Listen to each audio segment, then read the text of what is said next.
This is SIVN Radio. Follow us on Twitter, Facebook, and YouTube at Select USA TV. This is SIVN Radio.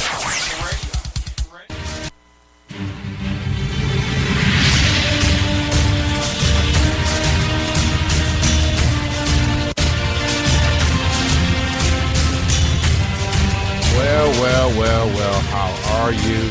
How are you doing today? We trust that everything is going according to plan as you move forward in the year, and we are so grateful that you have stopped by to enjoy another edition of the Coach's Corner. And my name is Marcus Saletta. Surely I have my issues, both personally and professionally, no doubt about it. But I bring to the table some wisdoms and some understandings that may help you along the path. And I trust that the scars from my journey in life will earn me the right to speak into your life. And so today we're going to be talking about a love that just won't quit. And I pray that you will be encouraged as we have been doing many sessions on love, the secrets to love, and finding love. If there's a love that just won't quit, we'll talk about that a little bit. Thanks so much for those on Spreaker, Voicecast, iBroadcast TV, Blog Talk Radio. You stream Facebook, YouTube, on our block radio programming, SIBN radio-by SelectUSATV.com. Thank you so very much for joining us. We appreciate you. And Spreaker, thank you too. Well, here we are once again on another journey. Going to be very brief today, talking about a love that won't quit. A love that won't quit. Assuredly, we know we're talking about agape because that is the unconditional platform of love that requires not the sense realm, but the faith realm. Always remember that if you really want to switch gears on love, then what you would need to do is you would need to switch operation model. Operation model would have to be from sense realm, what I feel, touch, hear, smell, and all that, to a spiritually based love. A spiritually based, I'm not talking about the spooky stuff where you talk the game and you talk the talk, but don't walk the walk. I'm not talking about all that. I'm just talking about moving beyond. Now this thing, and let's just make a note of it right here, that the unconditional love isn't stupid. I mean, one time people just walked up to Jesus once and they wanted to, take action. And Jesus' reply was, look, now no man takes my life, but I'll lay it down, you see. And so, when we start talking about, switching gears from the sense realm to the spiritual realm, we're not giving people a license to treat us any kind of way. It just simply means that from our operation standpoint, we no longer depend on the ingredients of what we can see, touch, feel, taste, and beyond. But we have committed to a more principle-based love. See, the love that I was using, or even the love that you still have to use. You still have to use phileo and storge and all these other loves that we talked about in some of the other sessions. You'll have to go back and listen to the whole series. But even though we use those other loves, we anchor ourselves in agape because we know that we are going to run the risk. As long as we're in this earth and we're interacting with humans, we're interacting with people, we're interacting with women and men and boys and children and uncles and aunties, bosses and employers and partners. We know that as long as we interact with humans, we are taking a risk. Love is risk. Because the love is to be vulnerable, to be open, to be sensitive, to reach out, you see. So we know that we're going to be vulnerable. We know that we're going to take risk. It wasn't bad enough that Jesus died on the cross, for those that believe, but then he had to gamble away his clothes. Can you help me with that? It goes to the core of the heart of man. And so the love that won't quit is the love that is shedded abroad in our hearts by, I hate to go there, but by the Holy Spirit. And this is not a Bible study, still inspirational, motivational. Don't run away. We're going to be starting our Bible study back up on another channel, but this is still motivational. Get you moving, get you to the finish line. But the love that, this agape now, for those that believe, is shedded abroad already in our hearts as a form of a seed, in seed form. We water it through obedience and submission, right? And this gives us the wisdoms to operate in the priorities of love. In the priorities of love. There's a lot of people caught up in the romanticism of love because they never felt special. I mean, I'm just going to tell you straight. I mean, let's just call a spade a spade. When you finally commit to a covenant of love, whether it be to a child to their parent, or a husband to the wife, a wife to the husband, a brother honoring the sister, sister honoring her brother, you know, anything covenant, that's what it means. Covenant is not just marriage, but covenant is also honoring the family, the family dynamic by which it was set up, as long it is not bringing you detriment or harm. And when you honor that from a agape perspective, you're operating in faith so that you could take advantage of the unlimited resources that love has. But there's a lot of people caught up in the romantics of love. And I always say it's the lowest form of expression, eros. To take your body and to mesh it with another, or to take someone's virginity, or to interact in a sexual nature or sensual nature of any kind is the lowest form of expression. The highest form of expressing love is to love someone without conditions, and also to love them with the intention and to follow up the activity of giving them the gift of all time and not take their gifts. The lowest form of expression is the culmination, what was intended to be the culmination of covenant, the culmination of connection. We made it something else, but that's another show. And so if you're listening to me and the sensual is all that you have experienced, perhaps you have your reasons.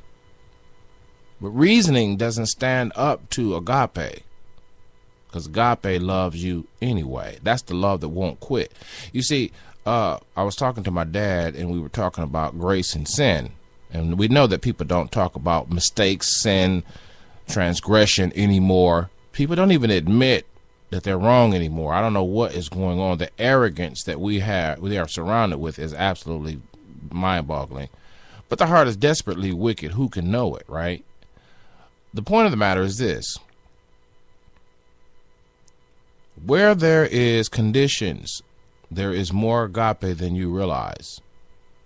In other words, if you have been judged, if you have been criticized, if you've been ostracized, if you have not been celebrated but just tolerated and all those other things, agape is there for you, but you have to reach out by faith to receive it. It's already a seed in you for those that believe. And I think there's even a measure of love in every man. A measure of love. It's like there's a measure of faith. That's just my own personal belief. There's a measure of faith. There's a measure of love in every man. But he has to cultivate it. And the love that won't quit doesn't. It's man, I'm telling you. One of my favorite thoughts is this: the resources of agape are so vast they can never be exhausted, but only those who travel by faith can access them. The resources of unconditional or agape love can never be exhausted, but only those who are willing to put down their sense-based living and their sensual-based preferences and tap into the faith that is required to access and maintain any kind of perception operating under and from and through agape. Those resources are vast. Only those who have the faith, it's an example of that is forgiving and forgetting. If you're not walking in agape, you ain't gonna forget nothing. You're gonna have a get back. I had a get back spirit when I was growing up. I'll let you go on for about 12 months. When you totally didn't forget about the incident, then here I come. Old gangster type. That's the old gangster, the old gangster type. Grew up in the Huff District of Ohio. Cleveland, Ohio. But you know what I'm saying? I mean, right now you want to start over. You want to find love. Let's go back to the basics now. You want to find love. And I think I mentioned an experience of how that when you first walk in agape and you get that healing and that wholesome and that understanding, it's mind-boggling. But let me warn you, it's addictive. And it's even, not only is it addictive, but it's also, you have, as a human in the earth, you have to dance on the principle, stand on the principle of agape, but you have to carry out your activities and those other loves that were mentioned in other sessions, storge, for those that are married, eros, and on and on and on. I know, I'm a little old fashioned. You just don't charge it to my head, charge it to my heart, okay? But, that's another teaching that I'm going to do soon called Sex in Context. There's a series on the web that talks about sex. I did a series, I think in 2010 or something like that, 2011, on sex. So if you Google it, you might find it. It's a very high rated series, a lot of views. I think it's on Ustream. But I just want to encourage you that if you're trying to be healed, you're gonna have to walk into agape. In other words, you're gonna do several things, and it's difficult. These are difficult things. These are lifetime journeys. Okay, so don't think that we're not being sensitive here. You're gonna have to walk by faith regarding forgiving yourself. It's the hardest thing I've ever seen. It's the hardest thing for some reason to forgive yourself. But you work on it. You start on it, work on it. Talking about love now. See, because for the love that you find represents the love that you've defined. You're never going to find anything outside what you're willing to define. And you don't want to forgive yourself means that, that coupled with several other, handful of things is going to lead you to someone who is not going to cultivate the unconditional love with you. You have to be integral on the inside out and at least be honest. Not saying everything got to be fixed, but at least have had an honest conversation with yourself and begin to have that with your potential partner, potential or your covenant opposite, be it your mother, your father, whatever the case may be. See, but you only find the love that you're willing to define in your own personal life. If you're gonna be blind to the truth, you're not gonna find truth and love. You may feel that it's true, it may feel right, but trust me, agape doesn't walk by any feelings. Agape doesn't care anything about any feelings. Agape doesn't care anything about an intellect, because agape is not based on what's intellectually acceptable. You understand? Agape is not based on what's reasonable. Agape is based on eternal truths. Agape is based on the invisible, the intangible. I felt something push me right there. You understand what I mean? So if you want to find love in your life, first you have to practice. Somehow or another you got to practice, even if you just start with the integrity test and be honest and be open and be, as they say, used to say in the church, and be naked before God and simply tell the truth.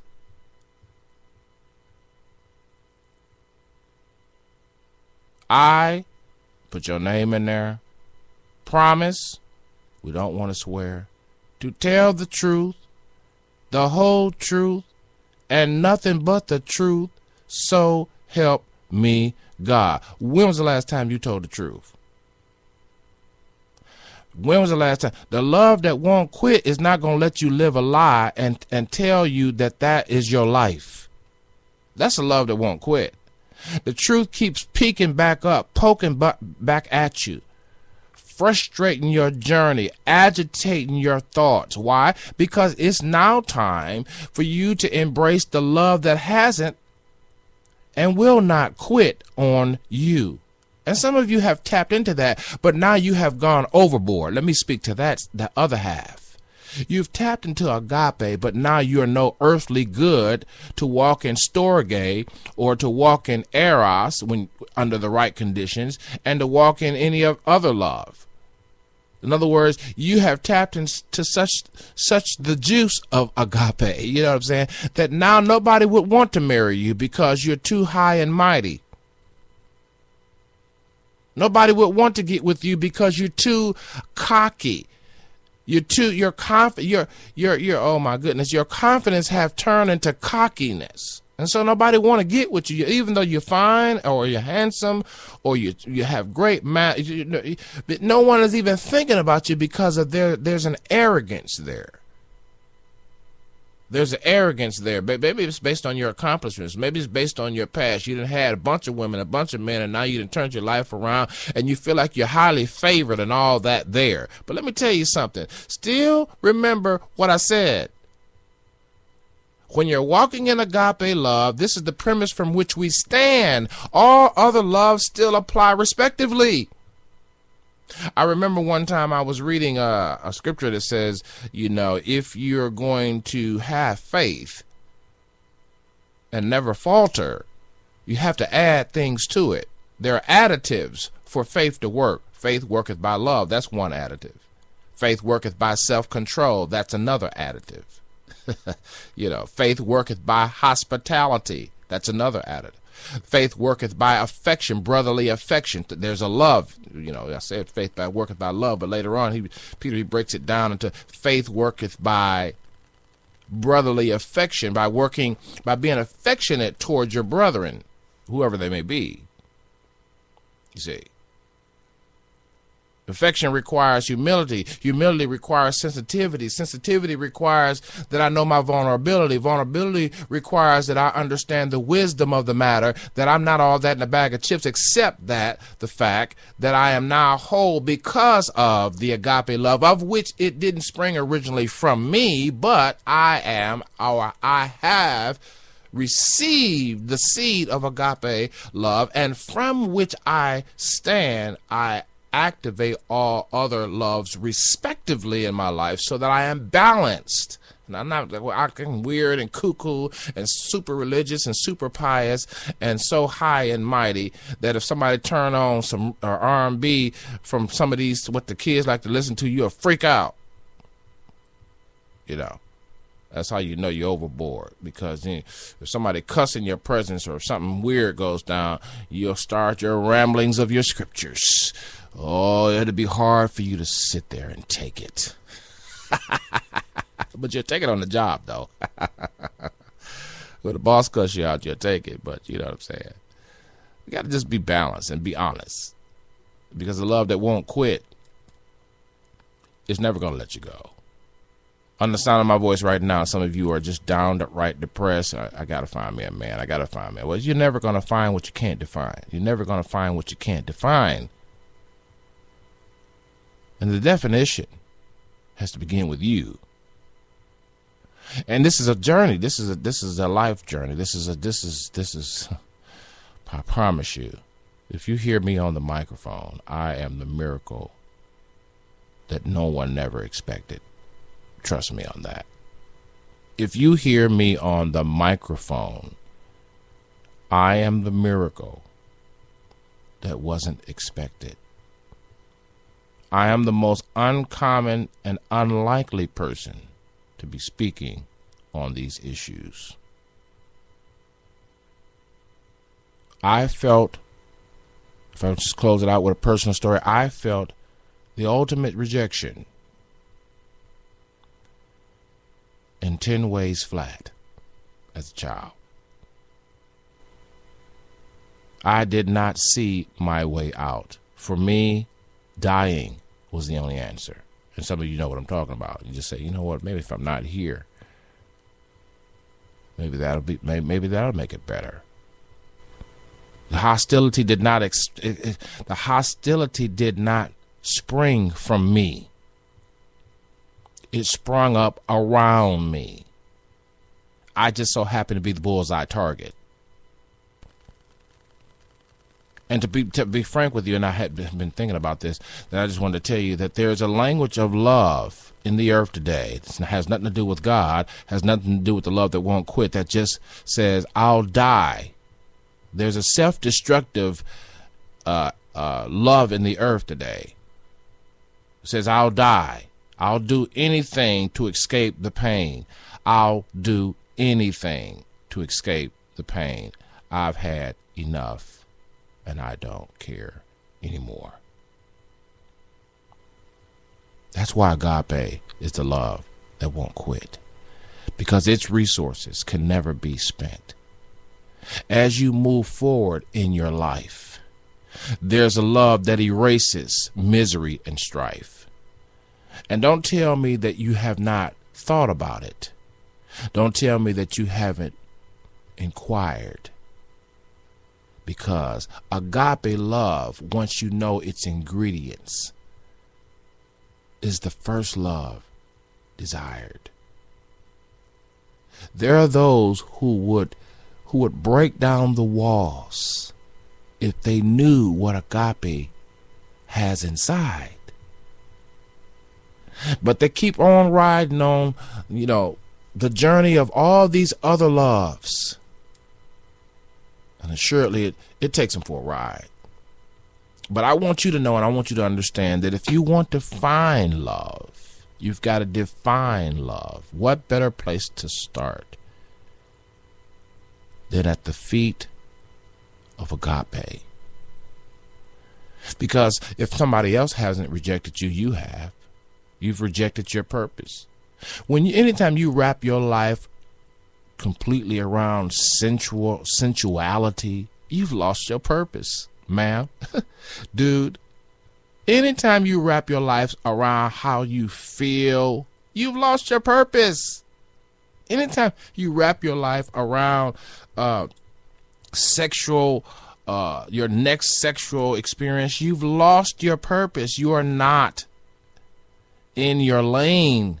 You can't finish that way. And that's why agape is even there for you, for me. It won't quit. Trust me, I tried to get it to quit. I was like, God, you wasting your time on me. Even though I want to be free, there is no way your love can help. Just put me on the shelf. I cannot fulfill what you expect. Because in my life as a child, I didn't get respect. I was like, God, you are wasting your time on me. Please end my journey. I used to pray that. God, when I wake up in the morning, I want to be in heaven. I do not want to be here. But that love wouldn't quit. I remember one time I was in a parking lot many years ago, and a drunk man spoke to me. Then that Sunday when I went to church, someone said, if God wants to reach you, he'll use the unimaginable. And so I was talking to someone, and I said, but the drunk man told me X, Y, and Z. He said, that was God. That was the Lord. That was the Lord loving on you through the nonsense of a drunken man. Imagine that. One time I was somewhere, this was many years ago, and a dog came up to me. Sat down and started licking on my hand. You'd be surprised how God would try to soothe you and to get your attention to look his way embrace what he has, because you can't define all what he has until you step over into it by faith. But I promise you, if you're willing to give it a try, because all this other stuff is going to be empty. These other loves that we exercise as part of the human experience have to be in context with a love that has no conditions. Acceptance is not even the base of this love. This love says, you are. You can do. You can be. We're not talking about be, do, and are the things that bring satisfaction to yourself and make you, quote unquote, happy. No, we're going deeper than that. We're going deeper than that. Agape takes you deeper to heal you first so that storge can work. In perspective, agape soothes you and dresses you and soothes your wounds so that if you're married, eros can work. Trust me, I know what I'm talking about, okay? You want to step in that swimming pool of agape. You want to go on ahead and let it get you really, really, really, really ready. The first thing you're going to have to do is stop bleeding all over the place. Some of y'all, you're bleeding everywhere you turn. You're bleeding everywhere. And how do you know you're bleeding? You go off every chance you get. You're quick with the mouth. You straighten everybody out, as they say in Decatur. Everybody. You brag all the time. You in charge, large and in charge. See, agape's experience is a settling one. It doesn't have to prove anything to anyone. It just is. And you got to dive in that. You got to dive in that journey right there, man, by faith. And those of you that are there, you got to now start balancing yourself out. If you want a husband, you gonna have to step up off that agape right there and start putting that thing into practice and show some affection, show some sensitivity. And don't cross the line now. Some of y'all just go to both extremes. It don't matter. It's what we say. Y'all go to both extremes because that's your nature to test everything. But don't go to the extreme. Don't cross the line. It was a story of this lady as I close. There's a story of this lady who kept her virginity. She made a vow to the Lord. And she she reestablished.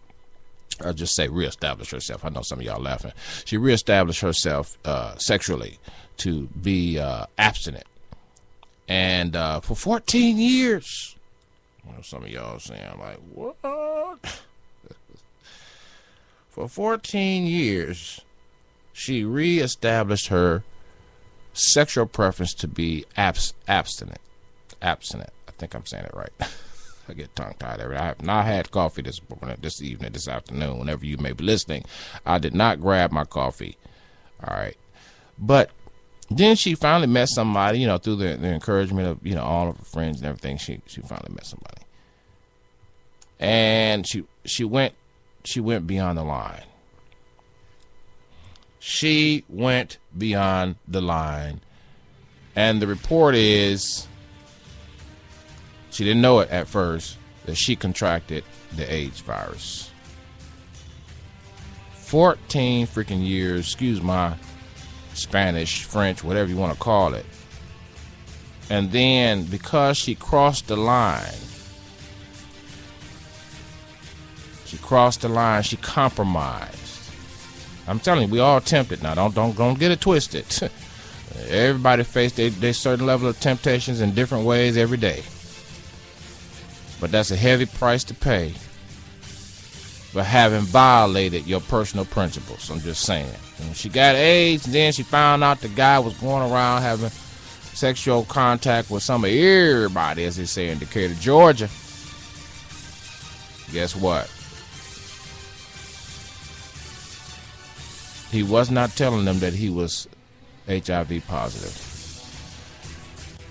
There's a love that won't quit, dude. Ma'am, it's agape. from which springs all the other loves in perspective. Whatever you do, take care of yourself.